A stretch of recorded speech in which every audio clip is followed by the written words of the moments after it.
नाज़रीन, याजूज माजूज कौन है और इस वक्त कहाँ हैं? यकीनन आप सब ने याजूज माजूज के बारे सुना होगा, लेकिन अक्सर लोग इसकी हकीकत से बेखबर हैं। ज्यादातर लोग नहीं जानते कि याजूज माजूज क्या हैं और ये दुनिया पर कैसे हमला करेंगे। याजूज माजूज एक ऐसी कौम है जिनका जिक्र तमाम इल्हामी किताबों में मिलता है। इस कौम को हजरत जुल्करनैन ने दीवार तामीर करके दुनिया की दूसरी जानिब कैद कर दिया था, लेकिन क़यामत से पहले ये कौम इस दीवार को तोड़कर निकल आएगी और ये जहां से गुजरेंगे तबाही मचाते जाएंगे, समंदर झीलों का पानी पी जाएंगे। कससुल कुरान नामी किताब में मुसन्नफ मौलाना हाफिज रहमान ने बताया है कि ये कौन है और कहाँ रहते हैं। उन्होंने लिखा है कि इस कौम का जिक्र कुरान करीम की सूरत काफ में भी मिलता है।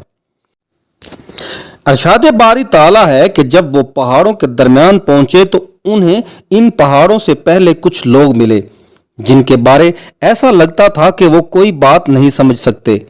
मुफस्सिरीन ने लिखा है कि हजरत जुल्करनैन सफर करते करते वहां जा पहुंचे जो जगह आर्मीनिया और आज़रबाईजान के करीब वाक़या है, जहां पर दो पहाड़ों के दरमियान एक कौम निकली जो खेतों को तबाह कर देती थी, मवेशियों को बेदर्दी से कत्ल कर देती और बस्ती के लोगों को गुलाम बनाकर साथ ले जाती।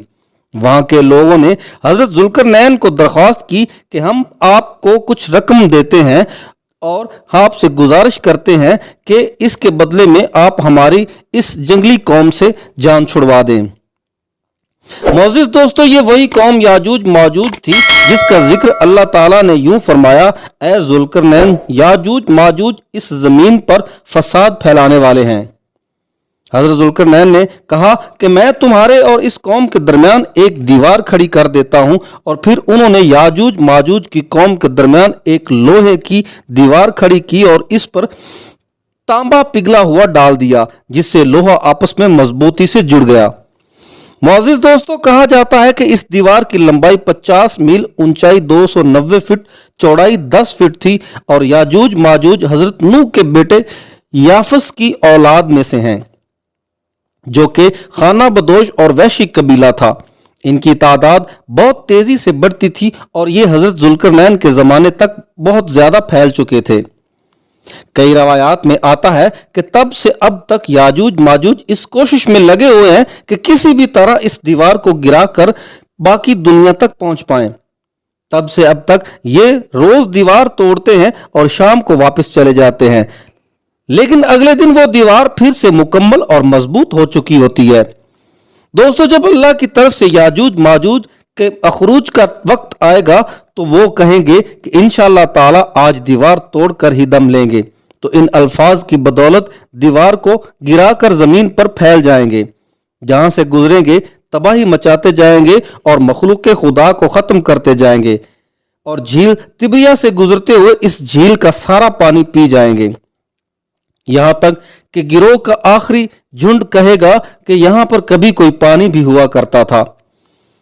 दोस्तों, झील तिब्रिया इसराइल की ताज़ा पानी की सबसे बड़ी और मीठी झील है, जिसका जिक्र तौरात अंजील में भी किया गया है। हजरत ईसा अलैहिस्सलाम ने इस झील पर अपनी जिंदगी का काफी अरसा गुजारा था। याजूज माजूज यहां से गुजरकर बैतुल मुकद्दस तक पहुंचकर इस पर कब्जा कर लेंगे और कहेंगे कि जमीन फतह कर ली और अब हम आसमान को भी फतह करेंगे और आसमान की जानिब तीर फेंकेंगे जो कि खून आलूद होकर वापस आएंगे। इनका मुकाबला करने के लिए हजरत ईसा अलैहिस्सलाम अल्लाह ताला के हुक्म से कोहे तूर पर पनाह लेंगे और हजरत ईसा और तमाम मुसलमान मिलकर दुआ करेंगे, अल्लाह ताला इनसे जान छुड़वा दे, तो अल्लाह ताला इनके गर्दनों में एक ऐसा कीड़ा पैदा कर देगा जो इनकी मौत का सबब बनेगा और पूरी जमीन इनकी लाशों से भर जाएगी और फिर आसमान से बारिश बरसेगी जो जमीन को पाक कर देगी। मुअज़्ज़िज़ दोस्तों, याजूज माजूज ज़हूर महदी और दज्जाल के बाद आएंगे।